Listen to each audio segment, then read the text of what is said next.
Gravitation field और formula क्या बना था माइनस जी एम बाय ए स्क्वायर। जिस भी पॉइंट पे कैलकुलेट करना है मास से उस पॉइंट की दूरी जो भी थी वो हम लोगों ने ये बोला।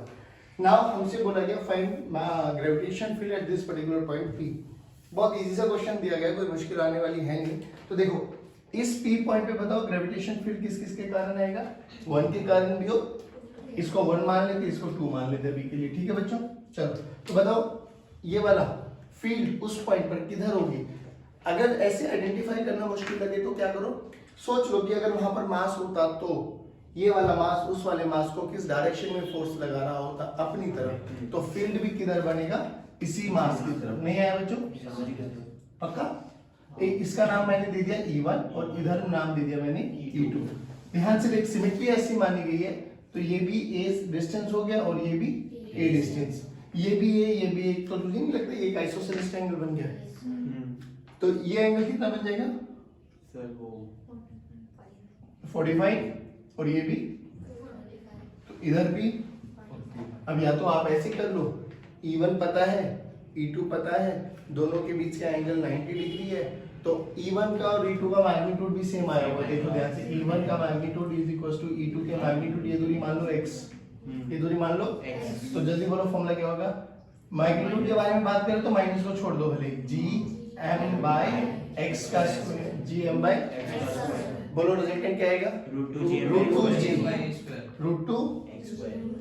Gm bye x square. बाबू x की वैल्यू बोलो √2 इधर बोलो, सुनूंगा तो आंसर आएगा, नहीं आया समझ में, पक्की बात। चलो एक क्वेश्चन और करते हैं, आप सभी मिलके करेंगे। हाँ, सेम केस में अगर हमसे बोला जाए कि यहाँ पर एक मास m रखा हुआ है, यहाँ पर एक मास m रखा हुआ है, इन दोनों मासेस को ज्वाइन करने वाली ये वाली लाइन, यहाँ पर इस पॉइंट पर ये these two masses are separated by a distance 2a and इसके सेंटर से ये जो दूरी है this is r। now you have to calculate gravitation field at particular point this p point।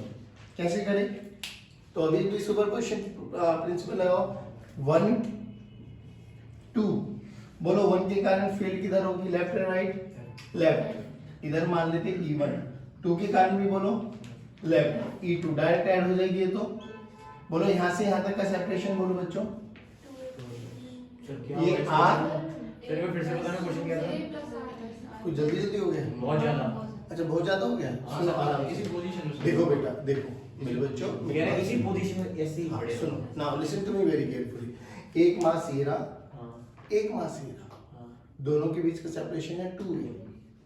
हमें इसके सेंटर से एक पोजीशन वेक्टर दे दिया r।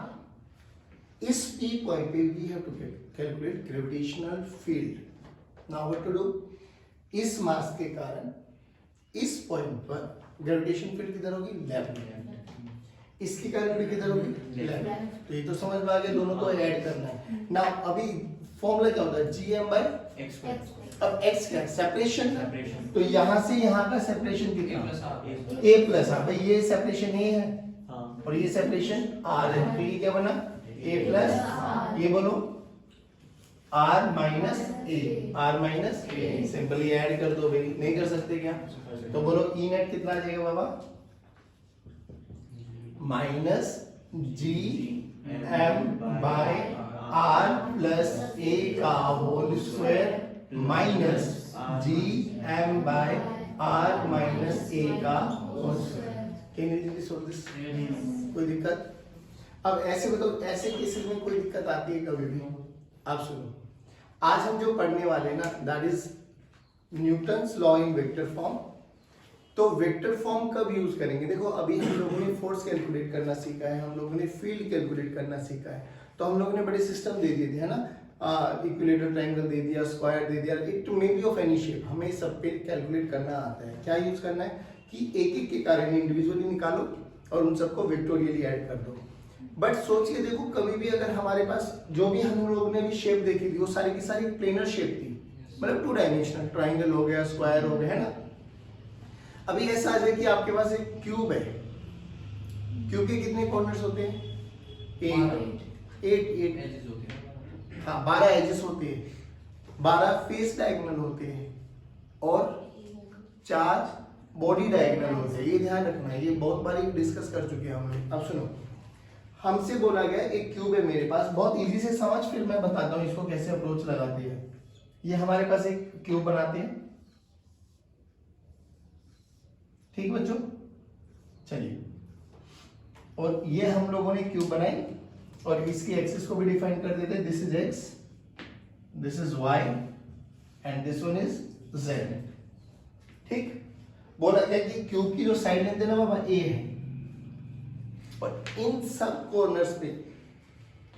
कॉर्नर्स पे मासेस रखे हुए हैं, लेट्स सी एम मासेस है, ठीक है, एम मास है।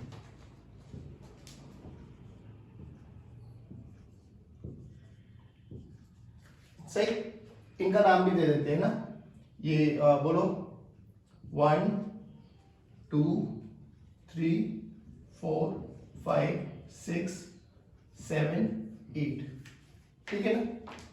अब हमसे पूछा जाए कि find out force on 6th by 3rd particle, इस वाले पार्टिकल पे ये कितना फोर्स निकाल लगाएगा, हमें वो कैलकुलेट करना है। इस वाले पार्टिकल पे ये कितना फोर्स लगाएगा वो भी पूछा जा सकता है। यानी आप देखो ध्यान से, कोई भी दो पेयर बना सकते हो, वट एवर यू वॉन्ट, 1 2 पे 2, 3 पे 3, 9 8 पे 8, 7 पे 7, 5 पे 7, 4 पे 4, 3 पे कुछ भी, इट में भी आएंगे, नहीं आया समझ में। बट तुझे नहीं लगता अब यहाँ पे ये 3 कहाँ पर है, 5 कहाँ पर है, 6 कहाँ पर है, इनके बीच का सेपरेशन कैलकुलेट करना तेरे लिए थोड़ा सा ट्विस्ट लगने वाला है। नाउ इन क्वेश्चंस को अप्रोच करने के लिए whenever you are dealing with 3D body, 3 dimensional bodies के बारे में बात करो, तो simply you have to use Newton's law in vector form. और Newton's law in vector form लिखना सिखा देता हूँ, फिर आप अपने आप ही इसका आंसर बता देंगे, ठीक है। देखो क्या होता है भाई, मेरे पास है ना ये मेरे पास एक कार्टेशियन सिस्टम है, मैंने अपनी एक्सिस को डिफाइन कर लिया, let us suppose this is x and this is y, जैसे इस क्वेश्चन में मैंने डिफाइन किया हुआ है, और इसको मैं ओरिजिन मान लूं अभी के लिए, है ना, 0,0। तो यहाँ पर ये मेरा ओरिजिन आ गया 0,0,0। अब मुझे बोला गया कि देयर आर 2 मासेस जो एक्स और वाई प्लेन में रखे हुए, देयर आर 2 मासेस जो कहां पर रखे हुए बेटा, एक्स एंड वाई प्लेन में, ये मासेस दे दिए गए। अब ये ओरिजिन से कहां पर रखे हुए हैं, उनको बोलते हैं पोजीशन वेक्टर। तो इनके पोजीशन वेक्टर भी दे दिए गए, this is r1 vector and this is r2 vector. बोलो r1 वेक्टर और r2 वेक्टर क्या है बेटा, position vector of m1 m2 from origin, ठीक। लेकिन अब मुझे बताओ, m1 m2 पे फोर्स लगाएगा, m2 m1 पे फोर्स लगाएगा, किधर लगाएगा, हमेशा लाइन ज्वाइंट में मासेस लगाएगा सर। यानी मुझे तो ये वाला अगर मैं निकालना चाहता हूं m1 पे, तो याद करो क्या बताया था, जिस पर भी फोर्स निकालना चाहते हो पोजीशन वेक्टर का हेड उस पॉइंट की तरफ होना चाहिए। बोलो किस पे निकालना चाहते हो, 1 पे या 2 पे? 2 पे निकालना चाहते हैं, 2 पे निकालेंगे तो कौन लगाएगा, 1। तो इधर यहां से पोजीशन वेक्टर ड्रॉ कर दो, लेट्स से ये आपके पास r वेक्टर बना। अब सिंपली बताओ मुझे क्या चाहिए, r1 वेक्टर चाहिए, r2 वेक्टर चाहिए या r वेक्टर चाहिए? मुझे तो r वेक्टर चाहिए सर, रियलिटी में तो ये तो इनके बीच का सेपरेशन है। Now what to do, how to calculate r vector in terms of r1 and r2? उसके लिए ध्यान से याद करो, आप लोगों ने एक ऐसी ट्रायंगल लॉ पढ़ा था, याद है कुछ? ये a वेक्टर था, ये b वेक्टर था, तो इसको क्या लिखा था आप लोगों ने, r वेक्टर। सिंपल समझ, दिस इज a वेक्टर, जहां a वेक्टर खत्म हो रहा है दूसरे वेक्टर की वहीं स्टार्टिंग है, this is b vector and this is r vector, है ना। तो मैं क्या लिख सकता हूं, ट्रायंगल लॉ लगा के r1 vector plus r vector, this is equals to r2 vector. मुझे क्या चाहिए बाबा, तो r वेक्टर को बोलो क्या लिखेंगे हम, r2 vector minus r1 vector. Basically r vector को ही हम लोग डिस्प्लेसमेंट वेक्टर भी बोलते हैं, क्या बोलते हैं बाबा, नहीं आया समझ में? अब सिंपली मुझे इतना तो समझ में आता है कि इनके बीच में सेपरेशन कैसे कैलकुलेट कर, मतलब फोर्स कैसे कैलकुलेट करते हैं। सिंपली बोलो, F21 कैलकुलेट करना चाहते हो ना, G m1 m2 by r vector का मोड का स्क्वायर, मुझे मैग्नीट्यूड चाहिए तो r वेक्टर के मोड का स्क्वायर इनटू r के, ये वेक्टर फॉर्म आ गई ना। अब ध्यान से देख, इफ यू रिमेंबर किसी भी वेक्टर को लिखने का तरीका क्या होता था बच्चों, A vector this is equals to mod of A vector into A cap, ऐसे लिखते थे हम। तो ए कैप को लिखने का तरीका बोलो, A vector by mod of A vector. नहीं आया बच्चों? यहाँ पे ध्यान से देखो, हमारे पास आर वेक्टर है क्या? आर वेक्टर ही है ना मेरे पास। R vector is nothing but R2 vector minus, अरे सारे बोलो भाई, R2 vector minus R2 vector minus. मुझे तो आर कैप चाहिए बाबा, तो आर कैप क्या लिख दूंगा मैं? R2 r vector by mod of r vector. अरे यही तो लिखूंगा। अब आर वेक्टर तो ये रहा मेरे पास, R2 vector minus divided by mod of R2 minus. नहीं आया बच्चों? बोलो। अरे इतना टिपिकल है नहीं, जितना तुम एक्सप्रेशन दे रहे हो। बस इसको उठाओ, यहाँ पे रख दो। बोलो G M1 M2 are cap को R2 vector minus R1 vector, R2 vector minus R1 vector bye. अब देखो मोड आर क्या होता है? R2 minus R1। एक तो ये R2 माइनस R1 का स्क्वायर हो जाएगा, एक R2 माइनस R1 इसका आ जाएगा, तो नीचे क्या हो जाएगा? क्यूब। क्या हो जाएगा बाबा? क्यूब। तो R2 vector minus R1 vector का क्यूब। ठीक। अब मुझे सिंपली एक बात बताओ, अगर मेरे पास ए वेक्टर गिवन है बच्चों 2i cap plus 3j cap, simply एक वेक्टर गिवन है मेरे पास। चलो k कैप भी लिख लेते हैं। हाँ, पहले बताओ क्या इसका मोड कैलकुलेट करना आता है? कैसे निकालेंगे? अंडर रूट ऑफ 2 का स्क्वायर प्लस 3 का स्क्वायर प्लस 1 का स्क्वायर, जो भी आएगा आंसर आ गया। अब simple, now listen to me very carefully. B vector दे दिया i plus j plus k। मुझे बोला गया R2 माइनस R1 वेक्टर का मोड निकालना है, तो पहले इन दो वेक्टर्स को माइनस करो, फिर उसका मोड निकालो। माइनस करो जल्दी, i को i के साथ, j को, तो i माइनस करना अपन को, i cap plus 2j cap plus 0k cap, है ना? क्या इसका मोड निकालना आता है? बिल्कुल। तो ये वही तो कह रहा है कि जब ये वाली लॉ हमेशा जब यूज करेंगे when you are dealing with 3 dimensional bodies के साथ ना, देखो क्या G M1 M2 बाय R2 vector minus R1 vector by R2 minus R1 vector का क्यूब। अब सर ये कैसे किया जाए? पहले बताओ किन दो मासेस के बीच में फोर्स निकाल के दिखाओ। कोई भी दो नाम बोलो अपनी मर्जी से, कोई भी नाम। 4 और 7 ना, ठीक है। एक 4 हमारे पास ये रहा बच्चों, और 7 हमारे पास ये रहा। ठीक, तो 4 ने 7 पे निकालना है या 7 ने 4 पे निकालना है ना, आंसर में कोई वेरिएशन नहीं आएगा, डायरेक्शन चेंज हो जाएगी बस। तो रियलिटी में हमें चाहिए ये वाला पोजीशन वेक्टर, है ना? ठीक है ना? अब ना कैसे कैलकुलेट करें? सिंपली बात बताओ, क्या इस 4 के कोऑर्डिनेट्स लिख सकते हो? बिल्कुल लिख सकते हैं सर। ये 0,0,0 है, इसके कोऑर्डिनेट्स बोलो 0,a,0, क्योंकि y एक्सिस में है बाबा बस ये, तो इसके कोऑर्डिनेट्स क्या आ गए बच्चों? 0,a,0। क्या 7 के कोऑर्डिनेट्स भी लिख सकते हैं? हाँ, देखो यहां से चलेंगे x में, फिर चलेंगे z में, y में चलने की कोई जरूरत, तो इसके कोऑर्डिनेट्स क्या होंगे बेटा? a,0,a। पहले ये बताइए आया नहीं आया? बोलो भाई, पक्की बात। अब मुझे क्या करना है? ये मेरे पास क्या बन गया इसका? अभी देख, या तो तुम यहाँ से यहाँ तक का पोजीशन वेक्टर निकाल लो, यहाँ से यहाँ तक का पोजीशन वेक्टर निकालो, तो वो R1 और R2 हो जाएंगे। नहीं तो डायरेक्ट डिस्प्लेसमेंट निकाल सकते हो। यहाँ देखो ai cap minus 0i cap, तो क्या बचा? ai cap. आराम से सुनना, 0 minus a minus a j cap, a minus 0 क्या बचा? a cap. तो पोजीशन मेरा डिस्प्लेसमेंट वेक्टर क्या आ गया? r वेक्टर बोलो क्या है? ai cap minus a j cap plus a k cap. पहले ये बताइए समझ में आया नहीं आया? अब दिस इज नथिंग बट ये जो आपको इस वाले फॉर्म में भी लिख देता हूं, तो F21 वेक्टर को हम दूसरी फॉर्म में क्या लिख सकते हैं? G M1 M2 by R vector के मॉड का क्यूब। देखो R वेक्टर मुझे पता लग गया, तो R वेक्टर को एज इट इज लिख दो ऊपर, डिवाइडेड बाय इसका मोड निकाल सकते हैं हम। जल्दी बोलो क्या आएगा इसका mod? Under root of a का स्क्वायर प्लस a का स्क्वायर प्लस a का स्क्वायर, बोले तो √3। परफेक्ट बच्चों। चलिए अब फॉर्मूला लगाओ, f on 7/4, ठीक, g m into m m square into r vector को ये रख दो बाबा, ए आई कैप माइनस ए जे कैप प्लस ए के कैप डिवाइडेड बाय √3a का क्यूब, √3a का क्यूब। और ज्यादा अच्छा स्पेसिफिक करना है तो नेगेटिव, नेगेटिव का मतलब समझ में आ गया, इट्स अट्रैक्टिव इन नेचर। को नहीं आया समझ में, दैट्स इट।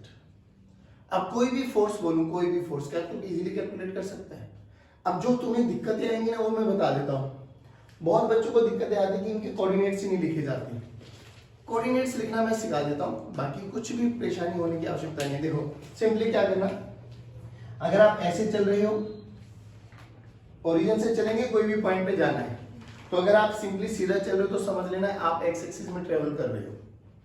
आप अगर वर्टिकल में चले तो आपको ऐसा चलना पड़ेगा, और जेड एक्सिस में चले तो आपको ऐसा चलना पड़ेगा, है ना। इन तीनों के तो यूज करेंगे। अब ध्यान से देख, इस वाले कोऑर्डिनेट्स के देखो कैसे लिखेंगे। यहां से चलना, ओरिजिन ये है मेरे पास, now this is my reference point. यहां से चले यहां तक पहुंचना, तो सीधा किस में चले, तो y भी 0, यहां पर आओ, यहां से चलना यहां पर आना है, तो किधर चले, x में एंड देन y में, तो a, a, 0। यहां पर आओ, x में भी चले, y में भी चले, z में भी चले, तो बोलो a, a। इधर आ जाओ, यहां से चले y में, यहां से चले z में, तो x में 0, तो 0, a। इस पे आ जाओ जल्दी, सीधा ऐसे चले, z में चले, 0, 0, a। नहीं आया समझ में? अब सोच के देख, वर्बली बोलेंगे। अब इसके कोऑर्डिनेट्स बोलो, कोऑर्डिनेट्स बोलो इसके। Very good, a, a, 0। इसके कोऑर्डिनेट्स बोलो 0, 0, a। अब सोच, अगर आप बोलो find out force on 3/8, force on 3/8, तो ये फाइनल हुआ, ये इनिशियल हुआ, तो a minus 0 a I cap, a minus 0 a J cap, 0 minus a के कैप। क्या फोर्स निकाल सकते हैं? अब इनका डिस्प्लेसमेंट वेक्टर पता लग गया। अब इधर बोलो 8 और 7 के बीच में निकाल दे, चलो 8 और 7 के बीच में जल्दी बोलो, 7 पे निकालना है, तो a minus 0, 0 minus 0, 0, a minus a, 0, तो खाली क्या बचा, a आई कैप। फॉर्मूला बोल दो जल्दी, gm² a I cap by a vector के मोड का, a का a आएगा, a क्यूब। नहीं आया। मैं कह रहा हूँ किसी पे भी 2 पॉइंट से मैं पूछूंगा, नहीं निकाल सकते आप, बस मुझे कोऑर्डिनेट्स पता आने चाहिए, उनका डिस्प्लेसमेंट वेक्टर लिखना आना चाहिए। नहीं आया समझ में, प्लीज मेक अ नोट, और इसको हेडिंग डाल लेना, gravitation law in vector form. Vector form, या ऐसे दूसरे शब्दों में ऐसे भी बोला जाता है, gravitation form in terms of position vector. R2 and R1 क्या बाबा, position vector. Please make a note, hurry up. Gravitation law in vector form हमारा हो गया। अब तुम्हें ना 2-3 चीजें और सिखाता हूँ, वो देखो। देखो हमें कैलकुलेट करना है, अच्छा फील्ड कैलकुलेट कर लो या फोर्स कैलकुलेट कर लो, दोनों का तरीका सेम है। फोर्स कैलकुलेट करेंगे तो डिवाइडेड बाय m कर देंगे, फील्ड आ जाएगा। फील्ड कैलकुलेट करेंगे तो इनटू m कर देंगे, फोर्स आ जाएगा। बताओ क्या निकालना सिखाओ, फील्ड निकालते हैं, फोर्स में दोनों तरीके बता देता हूँ, चॉइस इज योर्स। हमसे बोला गया एक रिंग है, ठीक है बाबा, एक यूनिफॉर्मली डिस्ट्रीब्यूटेड मास है, मतलब रिंग है, उसका मास m है और रेडियस r है, ठीक। इसके सेंटर से जो ये लाइन पास होती है ना बच्चों, इसको बोलते हैं एक्सिस ऑफ द रिंग। क्या बोलते हैं? एक्सिस ऑफ द रिंग, ठीक है, this is axis of the ring.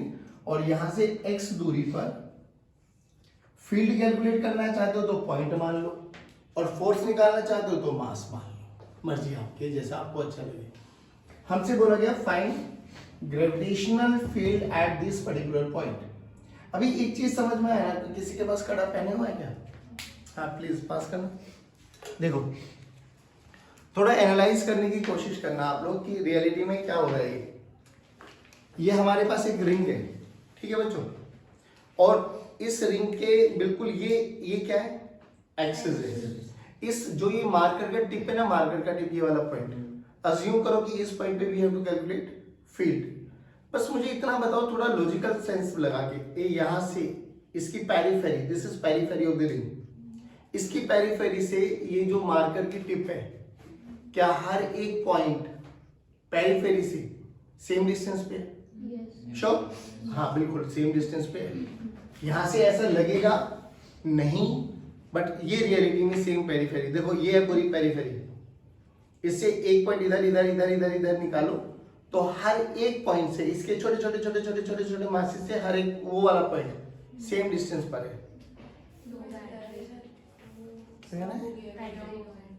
अच्छा बैटरी को तो मरने दो, चलती है इसकी।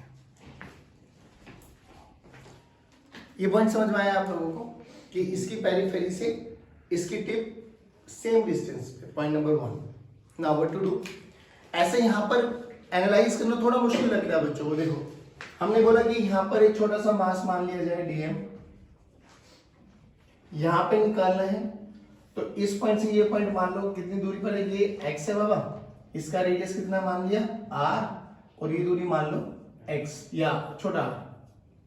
तो बोलो इस छोटे मास के कारण इस पॉइंट पर फील्ड कितना, तो फील्ड का फॉर्मूला तो हमें पता है, minus g d m by छोटे आर का स्क्वायर, यही तो है, सिंपल। क्या करो, सभी मासेस के कारण ऐसे ऐसे ऐसे ऐसे होगा, परफेक्ट होगा सर। अब क्या करो, व्हाट टू डू, कुछ नहीं करना सर, बिल्कुल इसके डायमेट्रिकली अपोजिट एंड पर एक छोटा मास और मान लो डीएम। क्या इस डीएम के कारण भी ये वाला जो दूरी रहेगी that is r? Yes sir. क्या यहाँ पर फील्ड इस डायरेक्शन में रहेगी बाबा, जिसको हमने डी का नाम दे दिया? क्या यहाँ पर भी फील्ड डी रहेगी? बोल भाई। Yes sir. पक्का है ना?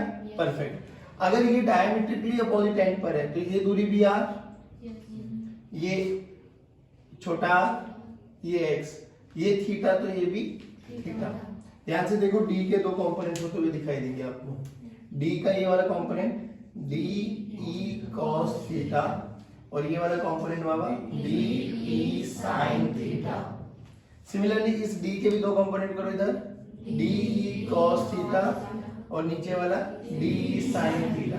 क्या बच्चे इस पूरी रिंग पर, इस पूरे मास पर क्या ये छोटे दो ही डीएम मासेस है? नहीं सर, देयर आर अनंत डीएम मासेस। एक ये मान लो, इसका डायमेट्रिकली ये हो जाएगा, एक ये मान लो, इसका डायमेट्रिकली ये हो जाएगा। ऐसे अनंत इनफाइनाइट नंबर ऑफ मासेस का कलेक्शन है ये ring. Now what to do? क्या बस इतना समझ में आ रहा है कि जब हम इस डीएम के बारे में बात करेंगे, सेकंड वाले के बारे में, उसका भी सेम ऐसे कंपोनेंट टूटेंगे। जैसे इन दो के वर्टिकल कंपोनेंट कैंसिल आउट हुए और हॉरिजॉन्टल कंपोनेंट ऐड अप हुए, तो क्या इनके भी वर्टिकल कंपोनेंट कैंसिल आउट होंगे, हॉरिजॉन्टल ऐड अप होंगे? तो जो नेट ग्रेविटेशन फील्ड आएगी क्या वो एक्सिस के अलॉन्ग आएगी? वर्टिकल कंपोनेंट सबके कैंसिल आउट हो जाएंगे। तो ई नेट ग्रेविटेशन फील्ड किसके बराबर आ गया बाबा? D cos theta plus D cos theta plus D cos theta plus D cos theta plus D cos theta. ऐसे बहुत सारे infinite number of D cos theta का समेशन होगा। या तो दूसरा तरीका क्या है, इंटीग्रेट। तो या तो आप ऐसे लिख दो summation of D cos theta, और या दूसरा मेथड क्या होगा, integration of D cos theta. Integration का मतलब ही क्या होता है, सम करना। परफेक्ट। डी की वैल्यू देखो, दिस इज डी, डी की वैल्यू बोलो minus g d m by are square into cos theta. cos theta की वैल्यू क्या है, राइट एंगल ट्रायंगल से cos थीटा की वैल्यू निकाल सकते हैं। जल्दी बोलो, cos थीटा क्या आ जाएगा? Base by hypotenuse, base x by r। नहीं आया बाबा? पक्की बात है, ध्यान से रखो फॉर्मूले में, minus g d m by are square into x by r. Perfect. ध्यान से देखो, इस एक्सिस से, इस सेंटर से ये वाला पॉइंट x फिक्स है, इसी पॉइंट पे कैलकुलेट करना है। तो x चेंज इसकी पेरिफेरी से हर एक पार्टिकल, हर एक छोटे से डीएम मास की दूरी r ही रहने वाली है, तो r भी चेंज। तो ध्यान से देख, g तो कांस्टेंट है, x भी कांस्टेंट है, r भी कांस्टेंट है, तो बचा क्या, dm। तो भाषवी को बाहर लेके आ जाओ, minus g x by r cube integration of dm। अब dm क्या है, छोटा सा मास, छोटे से मास का इंटीग्रेट करेंगे तो क्या आएगा, पूरी बड़ी रिंग का मास m। नहीं है बाबा? तो क्या आ गया बेटा, minus G M x by r cube. R की वैल्यू बोलो बाबा, आर की वैल्यू बोलो, under root of r square plus x square, r square plus x square. नहीं आया समझ में? पक्की बात? तो बोलो इलेक्ट्रिक फील्ड कितना है बेटे, minus g capital m into x by r square plus x square की पावर 3/2।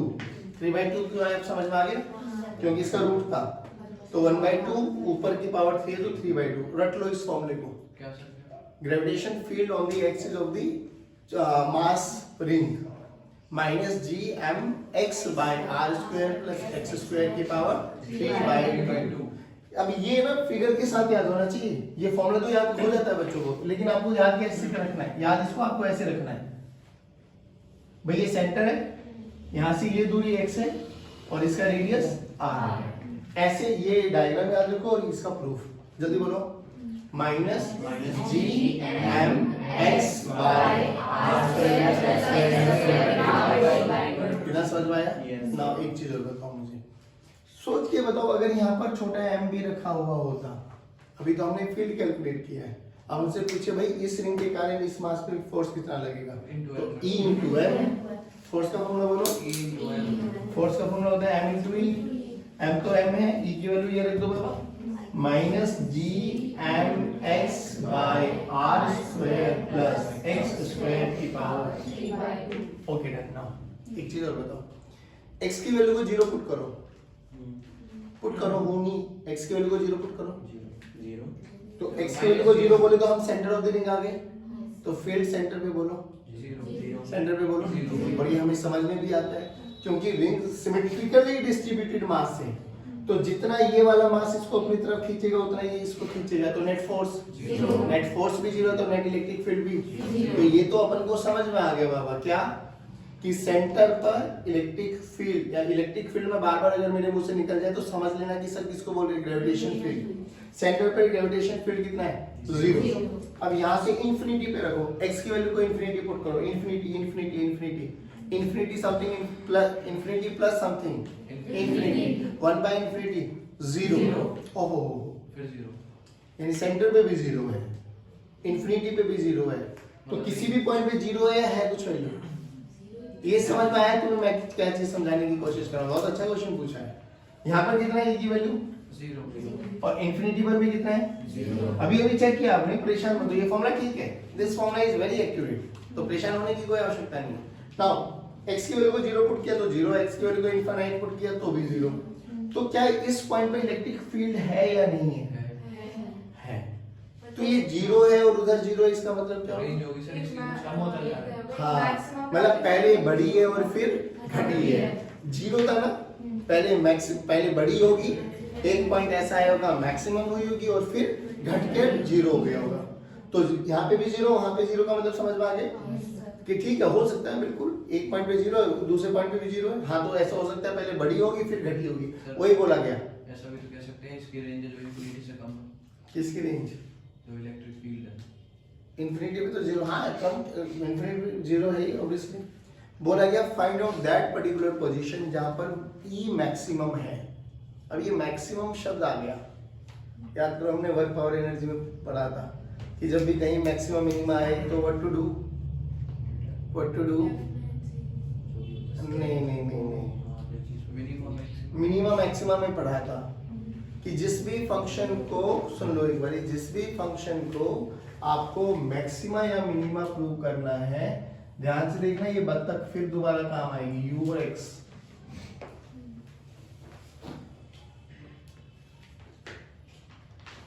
फोर्स का फॉर्मूला बोलो बेटा, तुम भूल गए हो, अरे तुम भूल गए हो, ये तुम्हारे सपने में भी नहीं याद आना था। हाँ याद आ गया, बट ये तुम्हारे सपने में नहीं आता था, मैं क्या पूछा, तुम अभी भी Gm1m2/r² बोलते हो, नहीं m.dx बोलते हैं, m.dx। फोर्स का फॉर्मूला बहुत सुंदर बेटे, देख फोर्स का फॉर्मूला क्या है, m.dx अखंड। ऐसा आ जाओ इधर देखो, इस पॉइंट पे स्लोप बोलो 0, इस पे भी 0, इस पे भी 0। ध्यान से देख, स्लोप u और x का स्लोप ही तो फोर्स है, तो यहाँ पे भी f की वैल्यू 0, यहाँ पे भी f की वैल्यू 0 और यहाँ पर भी f की वैल्यू 0, क्योंकि यहाँ पे u कांस्टेंट है और कांस्टेंट का स्लोप 0। स्ट्रेट देखते हैं यहाँ से। नाउ तुम्हें बोला था एक पॉइंट मैक्सिमा को रिप्रेजेंट करता है, एक पॉइंट मिनिमा को रिप्रेजेंट करता है, तो सिंपली मैं व्हाट आई मीन टू से इज कि जहां पर भी मैक्सिमम मिनिमम कैलकुलेट करना है तो यू हैव टू चेक कि किस फंक्शन का मैक्सिमा करना है बे, किसका मिनिमा करना है बे, किसके बराबर कर दो 0। यहाँ पे किसका मैक्सिमा करना है भाई, ई का, ई का ही तो पूछा है, ई किस पे डिपेंडेंट है, x।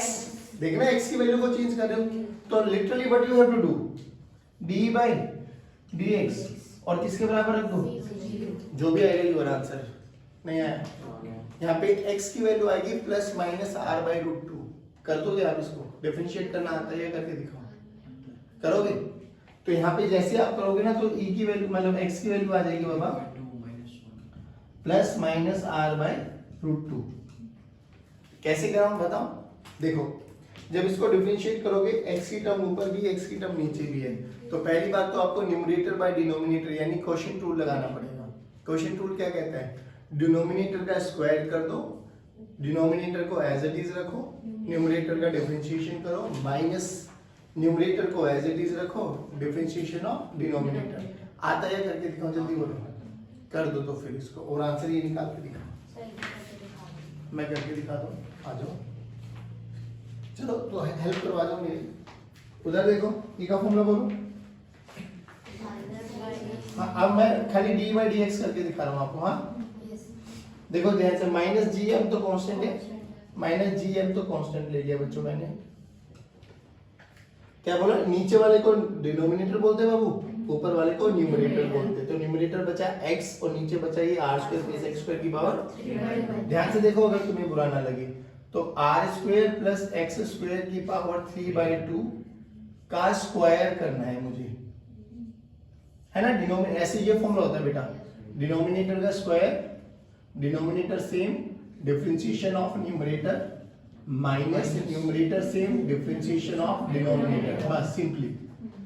तो डिनोमिनेटर को ऐसे लिख दो, तो r square plus x square की पावर 3/2, ठीक, इनटू न्यूमरेटर का डिफरेंशिएशन, न्यूमरेटर बोलो कौन बचा, x, x का with respect to x 1, minus of x as it is. Now what to do, denominator का डिफरेंशिएशन देख लो एक बारी, पावर नीचे एक पावर कम, तो r square plus x square की पावर 1/2। r रेडियस है जो कि कांस्टेंट है तो 0, कांस्टेंट का डिफरेंशिएशन 0 होता है, और 2x x स्क्वायर का क्या हो जाएगा 2x। ध्यान से देखो 2 ने कैंसिल आउट कर दिया तो बचा ये, तो इसको लिख रहा हूं मैं डायरेक्ट यहाँ पे 3 into r square plus x square की पावर 3/2, नहीं 1/2, सही है बाबा, सही है ना। हाँ ये रख दिया ना भाई, ये डिफरेंशिएशन क्या है ना मैंने डिनोमिनेटर का, d बाई डी एक्स किया है मैंने। अब बस इसको 0 के बराबर रख दो, तो देखो ये वाली टर्म खत्म, उधर जाके ये वाली टर्म खत्म, तो बचा के इधर r square plus x square. अब सुनो 3/2 को मैं क्या लिख रहा हूँ 1 into r square plus x square की पावर 1/2। पहले ये बताओ ये लिख सकता हूँ या नहीं, बेस में तो पावर, ये माइनस था उधर जाके क्या हो जाएगा प्लस, तो this is equal to 3 into x r square plus x square की पावर 1/2।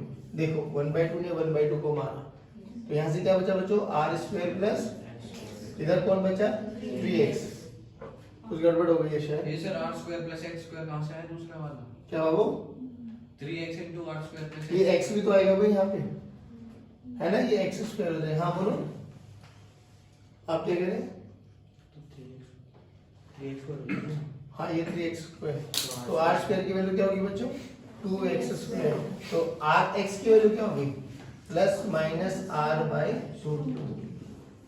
बोलो जल्दी क्या दिक्कत आ रही है। देखो यहाँ तक तो कोई दिक्कत ही नहीं आएगी। डिनोमिनेटर क्या बाबू, डिनोमिनेटर देखो ना r square plus x square की पावर 3/2, तो इंटीग्रेशन डिफरेंशिएशन क्या करता है, जो भी पावर होते हैं उसको आगे ले आओ, 3/2 एक पावर कम कर दो, तो r square plus x square की पावर 3/2 माइनस 1, तो 1/2 बचा। अब r का डिफरेंशिएशन देखो, r तो रेडियस है, रेडियस कांस्टेंट है 0 प्लस 2x आ गया। अब इस पूरे फैक्टर को यहाँ उठा के रखो, तो यहाँ पर हम लोगों ने x जो था वो स्किप कर दिया था, तो x मल्टी देखो एक तो x था ही ना, और इसको मल्टीप्लाई करेंगे तो भी आएगा, तो ये आ गया एज इट इज। नहीं आया समझ में? पक्की बात। तो इसको सोल्व करके आ गए हमारे पास ये। अब अगर इसका एक ग्राफ प्लॉट करें, we are going to plot a graph of e versus x, e versus, तो कैसे किया जाए? ध्यान से देखो, ये नेगेटिव ई है बच्चों, है ना? तो नेगेटिव ई का ग्राफ कैसे बनेगा? इधर देखना आराम से। अगर मैं ई को इधर ऊपर ले रहा हूं तो नेगेटिव ई नीचे आ जाएगा। नहीं आया समझ? अरे बोल लो हाँ। और यहाँ पे कितनी है? 0। उधर भी कितनी होगी? 0। तो यहाँ से बढ़ेगा और फिर नहीं आया। डन। और ये हमें समझ में भी आता है। इस पॉइंट पर, इस एक्सिस के कारण यहाँ पे इलेक्ट्रिक फील्ड इस मतलब ग्रेविटेशन फील्ड इस डायरेक्शन में है। अगर यहाँ पर पॉइंट होता तो इस डायरेक्शन में होती। नहीं आया बाबू? पक्की बात है? श्योर? बोलो बस ऐसे। और ये वाली वैल्यू कितनी आ गई? x this is equals to r by √2। Same ऐसे ही ऊपर की तरफ जाएगा। ये वाली वैल्यू कितनी हो जाएगी? -r by. ये किसका ग्राफ है? e वर्सेस x का। आगे समझ? पक्का? Sure? Please make a note.